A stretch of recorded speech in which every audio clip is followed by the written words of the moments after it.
Are you on the fence about starting your YouTube channel? Well, I'm here to tell you that you aren't the only one. In this video, I'm going to share my personal story and the journey that led me to hit the record button for the very first time. I'm 3.5 months into this YouTube journey, and I'll talk about why I took the plunge, my proudest moments, my goals for YouTube, the challenges I faced, and how I settled on my niche. I started YouTube first and foremost because I wanted to build a brand. One of my other streams of income is modeling, and when I started modeling, I learned that part of being a successful model is being able to build out a personal brand. And for me, I thought that YouTube would be the best way of doing that, given that I could monetize YouTube.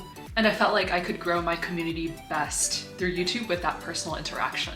I wanted to put my knowledge out on the internet, and the idea is when someone heard my name, they would be able to think automatically, oh, she's the person who talks about modeling, or she's the person who talks about starting YouTube, or she's the person who talks about monetizing her passions. And the idea is to be able to turn this into another stream of income.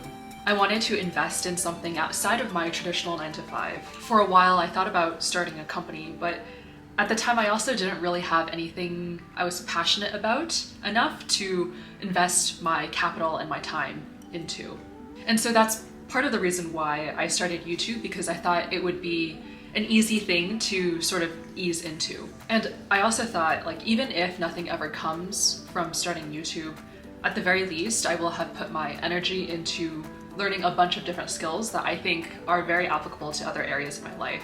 I'm building the muscle of talking to the camera, being able to riff off of bullet points I've scripted out, also being comfortable with putting myself out there on a consistent basis, among other things. Before starting YouTube, I had never really challenged myself to consistently put myself out there. And as someone who doesn't really have a notable social media following, this was a big deal for me. But people say that growth comes when you're out of your comfort zone, so I'm trusting that I'm also growing in the process. As far as my proudest moments, every week when I put out a video on Tuesday, that's a huge win for me. I put a lot of effort, and actually I imagine many other YouTubers also put a lot of effort into the videos that we put out on YouTube. Each week I'm trying different things to make my videos better. I play with the thumbnail styles, I play with how I script the videos in the very beginning. And I'm always really excited to see how these tweaks resonate with the audience because the data never lies. It actually gives me a lot of information, and I'm excited to see how the changes I make correlate with, say, for example, the video retention rate or the click-through rate of the video.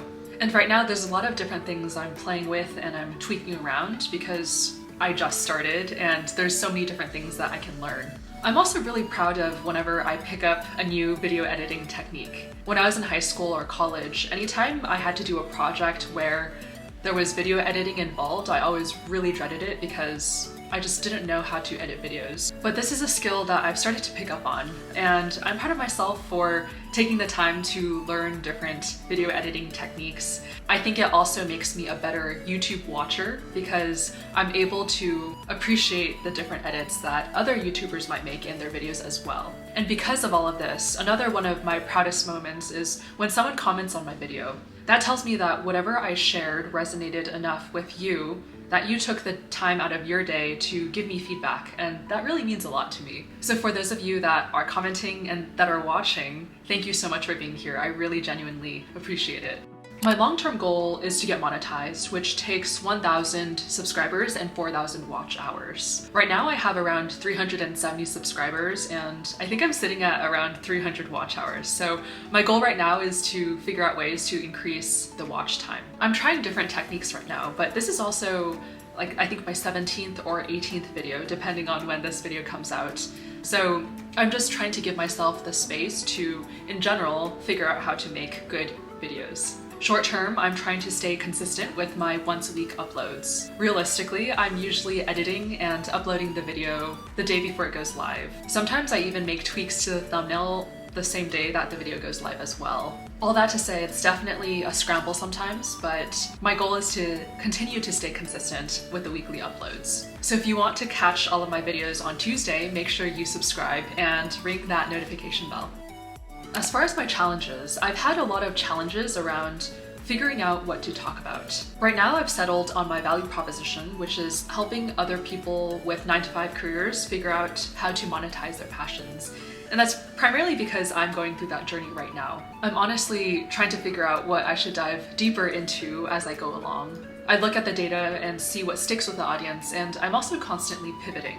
And part of this process is also like throwing things out there and seeing what sticks. So that's part of what I'm trying as well. Another one of my challenges is figuring out how to properly build my brand. I have some values in mind that I'm thinking of building my brand around. So one of them, for example, is transparency, which to me looks like sharing what I've struggled with and how I got to where I am, as much as I'm comfortable with and as long as it doesn't put me in an awkward position. Another is taking steps to build a happy life, which I also think of as being able to design a life that is fulfilling for us. Another example of a value is taking my goals one step at a time. So for me, that is, what are the small steps I can take today that will put me that much closer toward achieving my goal in the future? And for these values, I think it's one thing to say it, but it's another thing to be able to weave these themes through all of my videos. And that's also something that I'm trying to figure out how to do well.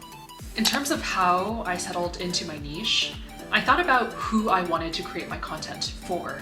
In the beginning, I was quite lost. I thought about creating content for people who wanted to be models, but I'm not a full-time model yet, and it's such a specific group of people that I didn't know if it would be able to resonate with a wider audience. Eventually, I thought about who I was before each recent life milestone. So I thought about who I was when I was in college and what I wanted then.